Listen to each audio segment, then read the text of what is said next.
Sebetulnya udah gua tahan-tahan, gua nggak mau berkomentar tentang kasus ini, tapi setelah lihat video ini, gue jadi pengen berkomentar lagi tentang ini satu ini. Eh, Konten-konten yang ada di akun saya tersebut itu adalah murni POV, point of view, itu adalah sudut pandang saya sendiri dan tidak ada hubungannya dengan perusahaan tempat saya bekerja. Karena itu adalah akun pribadi saya sendiri yang tidak ada hubungannya sama sekali dengan perusahaan. Kata kuncinya ada di kepentingan pribadi itu yang disampaikan oleh si pelaku, si wanita tersebut yang katanya konten-kontennya atas dasar pribadi bukan atas perusahaan atau institusi. Padahal dia mengeksploitasi institusinya gitu kan, mengeksploitasi perusahaannya dengan memperlihatkan identitas perusahaannya. Oke, izinkan gue berkomentar teman-teman. Gue tahu ini apa ya, opini yang pasti gak populer, bahkan mungkin banyak orang yang sakit hati atas opini gue, tapi ya inilah opini gue. Kalau nggak setuju silakan berkomentar. Yang pertama yang mau gue kasih tahu itu kan atas nama pribadi. Emang lu nggak pede ya ngonten atas nama pribadi? Kenapa harus pakai seragam? Banyak banget loh sekarang konten kreator yang mengeksploitasi seragam, ngonten untuk sendiri, ya kan? Semua orang tuh ngonten pasti untuk pribadi kan? Ketika dapat cuan, ya kalau pintar dapat cuan, kalau on ya capek sendiri kan? Pengen dapat cuan untuk pribadi, tapi eksploitasinya pakai seragam kerja di waktu kerja. Entah itu joget-joget, entah itu ngonten, entah itu kata-kata hari ini pakai seragam. Itu kan kenapa ya orang-orang tuh kayak gitu? Kenapa mereka nggak pede kah dengan pribadi sendiri, dengan identitas sendiri, nama sendiri, tanpa iming-iming seragam dan lain sebagainya? Nggak pede kah?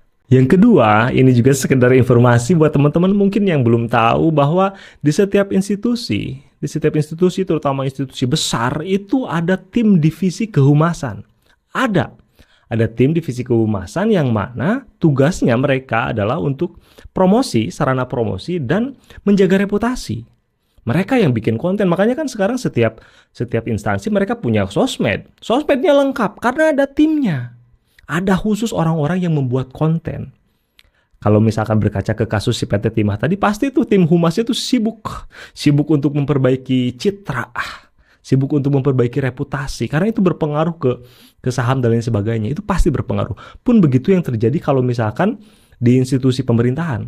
Itu ada divisi kehumasannya, ada.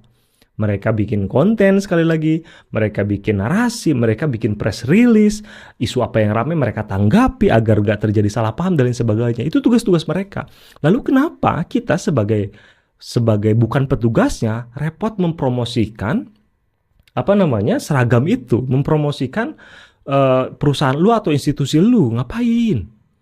Berarti balik lagi kalau misalkan gak ada bukan tugas, berarti kan lu mau mengeksploitasi perusahaan lu atau institusi lu kan, pakai seragam, konten dan lain sebagainya kan. Dan yang terakhir, kalau misalkan gue berangan-angan jadi pimpinan gitu, kalau misalkan gue jadi pimpinan, gue bakal ngelarang keras anggota gue atau karyawan-karyawan ASN, pegawai dan lain sebagainya untuk ngonten pakai seragam. Gue bakal ngelarang keras. Karena resikonya terlalu besar. Resikonya terlalu besar dengan keuntungan yang didapat. Keuntungannya apa sih? Itu kan untuk pribadi. Keuntungannya untuk pribadi, buat perusahaan apa? Cuma dikenal doang punya seorang karyawan, seorang content creator. Udah gitu doang keuntungannya. Resikonya terlalu besar. Akan selalu ada omongan-omongan netizen yang justru memperumit masalah. Serius, itu gak worth it menurut gua. Gua bakal ngelarang keras bila perlu gua pakai aturan kantor. Gua bakal gitu. Ya, tapi itu curhatan gua tentang kasus ini. Semoga bermanfaat. Buat lu yang gak setuju, boleh diskusi di kolom komentar.